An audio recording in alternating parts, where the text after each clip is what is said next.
Countdown for blast off. X minus 5, 4, 3, 2, X minus 1, fire.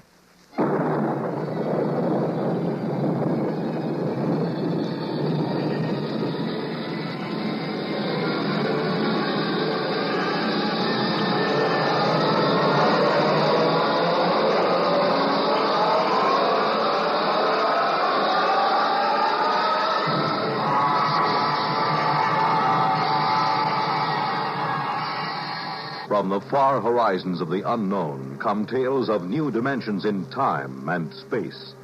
These are stories of the future, adventures in which you'll live in a million, could be years, on 1,000 maybe worlds. The National Broadcasting Company presents X minus 1.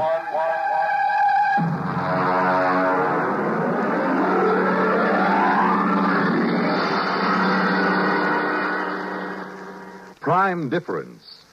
But first, hear this. This is Bill Goodwin. You know, someone once said humor is the true democracy. And that's why we Americans can smile when we tell the stories of the legendary heroes who helped to build our country's great institutions and industries, like transcontinental transportation. Ever hear of Windwagon Smith? Well, in the early pioneering days, most of the traveling was done by ox team, and if folks covered 15 miles a day, they were doing good. That's about the time Windwagon Smith showed up with his Prairie Clipper. The Clipper was a wagon without any animals to pull it, but with a sail sticking up from the middle of the wagon. When the wind caught the sail, the wagon took off, and that's where Windwagon Smith got his name. He figured he might be able to cover as much as 70 miles a day with the Clipper, and folks began to figure it might be a good thing when Windwagon pointed out how fast the country was growing and how more transportation was needed to haul people and goods. Then he invited the United States Secretaries of War and the Navy to ride on the Clipper's maiden voyage. But disaster struck. The Clipper got out of control, the Secretary of War rolled out, and the Secretary of the Navy landed in a cactus patch. But Windwagon and the Clipper kept going and never stopped. As transportation grew in America, people all over the country claimed to have seen Windwagon Smith. He was in the pilot house of the first steamboat to sail up the Yellowstone. He held the Golden Spike when the first transcontinental railroad was completed. And when the first transcontinental plane roared out of Kansas City, it was Windwagon Smith, the spirit of American transportation, who waved the pilot on his way. Yes, it is a democracy which lets us tell stories of such legendary heroes with a twinkle in our eyes and a chuckle in our throats. And so long as we continue to laugh together as a people, ladies and gentlemen, we will live together as a nation.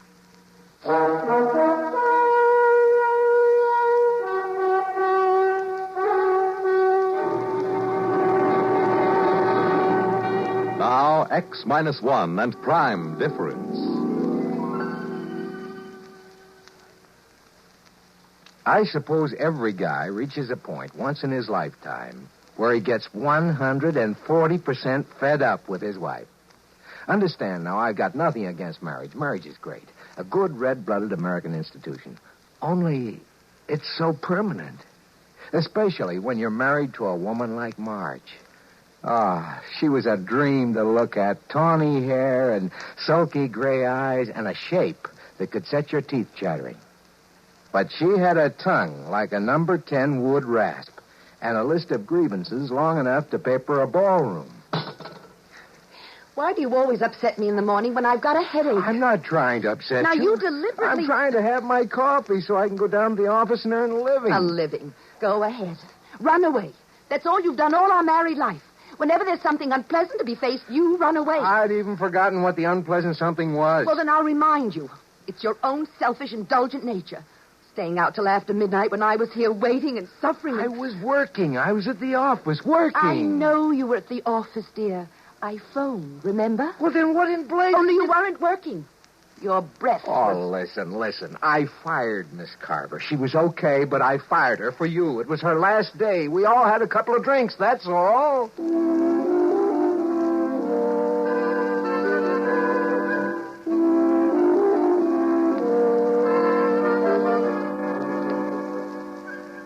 Maybe we just weren't meant for each other. I don't know. If we'd been living back in the blissful 50s, I might have divorced her. But this was 1974. And what with the Family Togetherness Act of 68 and the Aggrieved Spouse Compensation Act of 69, I'd have been an outcast and a pauper for the rest of my life. So you can't really blame me, can you, for looking for another way out, I mean? Oh, come. Oh, hi, Harry boy. Say, George, I just dug your new secretary out in the waiting room. Oh, is she here already? Ooh, boy. I tell you, if I had a secretary like that, the first thing I'd do is go out and get myself an Ego Prime. A what? An Ego Prime, a duplicate of myself to send home to the wife evenings.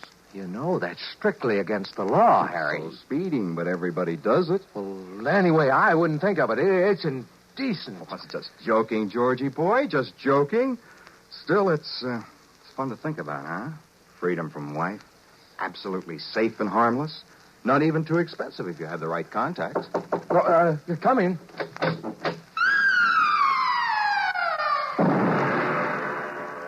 Mr. Faircloth? Yes. I'm Jerry Lamont, your new secretary.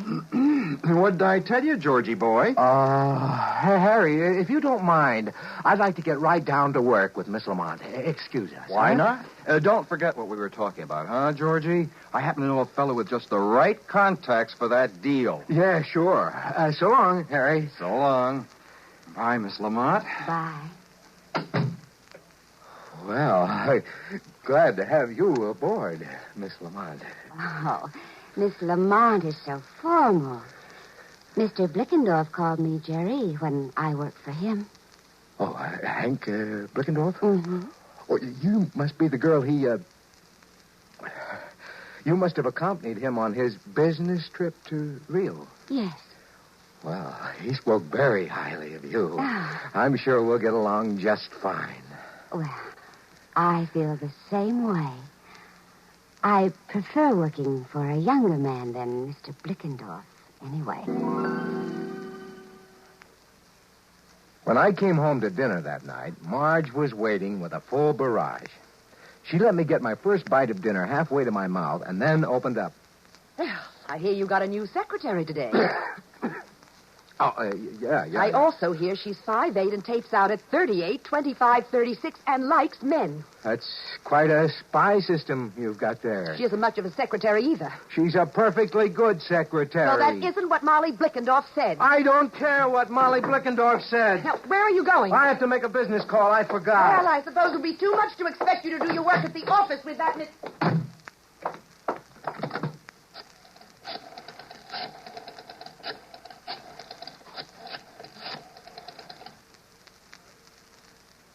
Harry? George Faircloth. Listen, Harry, you know that conversation we had this afternoon? Could you put me in touch with your friend? Yes, as soon as possible.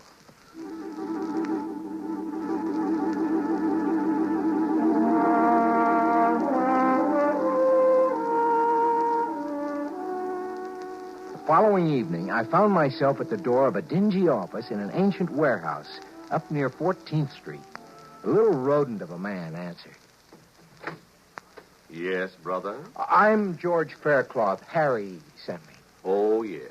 Step inside, brother. I've been told you can supply me with... Yes, brother. It might be possible. We get quite a few busy executives who are in a hurry. Can't be bothered with licensing a utility prime. Mister, if I wanted an ordinary utility prime, I wouldn't have hiked up here. I'd have picked up the phone and ordered it. I want a super deluxe Ego Prime with all the circuits open. In short, a carbon copy of me, George Faircloth. Well, just step back here, brother. Fine. These domestic situations can be awkward. You understand, if the feds find out about this, you're in as much trouble as we are. I'm more worried about my wife finding out. Ease your mind, brother. We've never had one yet. Except for that little shut-off control in the hair behind the ear, these Ego Primes are identical with living humans. Now, if you'll just step back into the lab and take your clothes off, we'll start.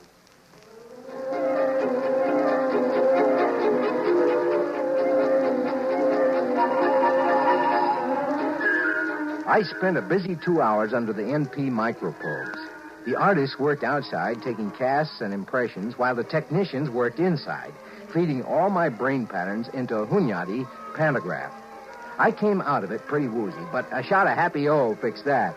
Then I waited in the recovery room until the salesman walked in, followed by a tall, sandy-haired man with tired blue eyes wearing a business suit, who looked remarkably like me. Mr. Faircloth? Yes? Meet Mr. Faircloth, Prime. So, this is me. Shake, George. Why, he even talks like me. I ought to. I've got a dozen Hunyadi tubes in my cranial vault with your speech patterns on them. I'll be doggone. Nice job, eh? Well, it's fantastic. Now, the shut-off mechanism is behind his right ear. Now, bring him in every 2 months for the regular 2-month refill and pattern accommodation. Let me get a few things straight. How do we change places? George Prime has remote recall. You just signal him with this transmitter, and he'll come to you wherever you are. Oh, good. Suppose I call you GP for George Prime. Okay with me, George. Right. Now, there's the matter of the check. Oh, yes, right here. Yeah, all made out. Good. Well, thank you. And good luck. Okay. Well, let's go, GP. I'd like you to meet the little woman.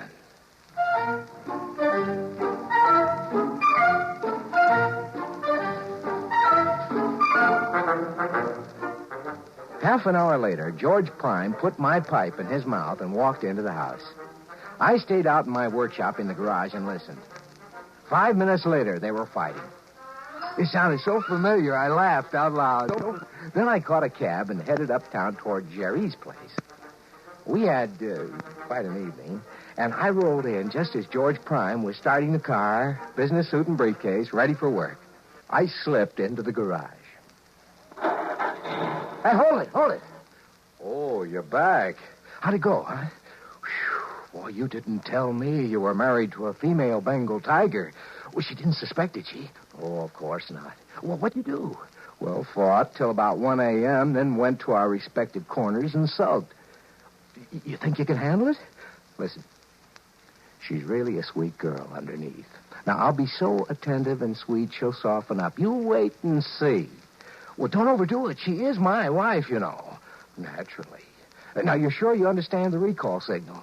Perfectly. When you buzz the recall, I wait for the first logical opportunity to join you, and then you take over. Right. Now, climb into the trunk here, and I'll shut you off and lock you in. Righto. Well, I'll see you tonight, old man. I'll see you tonight, George.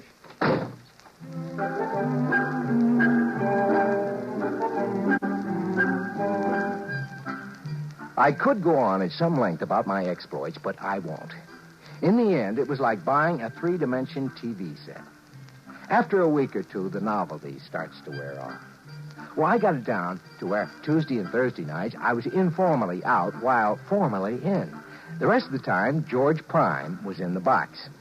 Well, Marge didn't suspect a thing. In fact, George Prime was having a remarkable effect on her. Oh, that you, George? Yeah? Hello. Oh, you look tired. Have a hard day? Well, now that you mention it, yeah, I did. Yeah. Well, why don't you sit down and relax? I fixed a martini before dinner. That sounds like a splendid idea. Are you all right? I'm fine. Why? Nothing. Well, what are you looking at? Are you? You've done something to your hair or something. You like it? Yes. You know, I've always thought you were a darn beautiful woman. Well, thank you, Mr. Faircloth. You know, you're not so bad yourself since you stopped scowling and snapping. I guess that's a compliment, huh? George, isn't it about time we stopped clawing each other? It's what I've always wanted, Marge. So have I. And, well, you've changed so much recently. What changed? Well, you know, you've been less irritable and more considerate and so much more vital. Oh, you know what I mean. Yes, I'm afraid I do. George. Yeah? Look, let's have dinner and some wine and spend a nice evening together. Like we used to when we were first married. Why, sounds fine. Holy smokes. Hey, what time is it? It's 7:30. Why? Well, listen, I have to run down to the corner for some tobacco. I wouldn't want to spend a relaxing evening without tobacco, you know. But there's some in your holder. Well, I want something fresh. You chill the wine. I won't be a minute. All right, dear, and hurry back.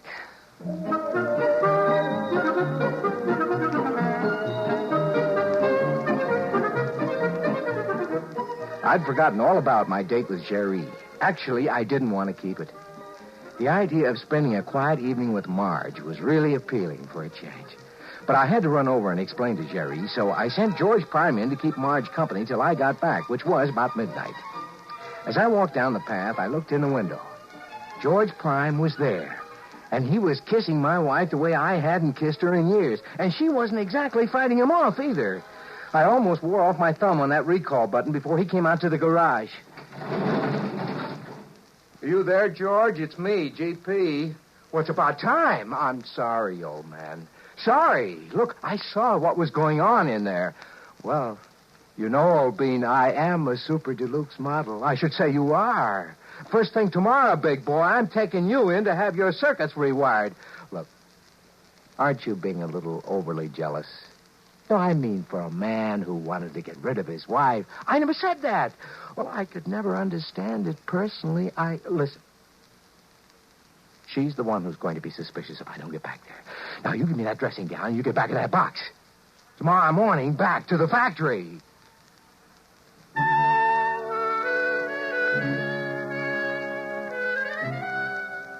Marge was waiting for me. And one of those flimsy things that I'd given her when we were first married. I must say she looked so charming and lovely that my heart just melted. And still I was overwhelmed with a sense of guilt, and I wanted to tell her what I'd done. You finally got back. I thought you'd never get here. Oh, my, you look ravishing. That's the idea. Marge, listen, I've got to tell you something, and before I do, I want you to know that in spite of the cad I've been, I do love you. I always have. I know that. And you don't have to tell me anything. Oh, this is important. And it'll shock you. In fact, you may never speak to me. I know what you're going to tell me. You mean? About George Prime. Great Scott, you knew. Well, of course, George. Now, you don't think I could be fooled by something out of the lab, do you? You've known all along? All along. Oh, Marge. Then tomorrow morning, we'll send that stuff dummy back to the factory. And then we'll live the way we've always wanted. Oh, yes, dearest. The way we've always wanted. I just don't know where to begin. Then why not begin by just kissing me? I kissed her tenderly, and her lips were softer and more responsive than I've ever known them. Yes, she'd certainly changed. I turned out the lamp. I ran my fingers through her fragrant, tawny hair.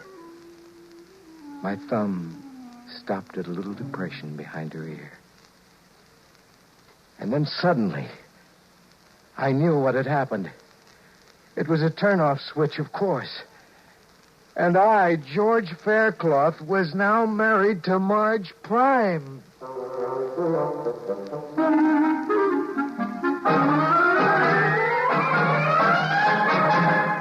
X-1 has brought you Prime Difference, written by Alan E. Norse and adapted for radio by George Lefferts. Featured in our cast were Lawson Zerbe as George and George Prime, Anne Loring as Marge, Evelyn Jester as Jerry, Merrill Joels as the salesman, and John Thomas as Harry. This is Fred Collins. X-1 was directed by George Voutsas and is an NBC Radio Network production.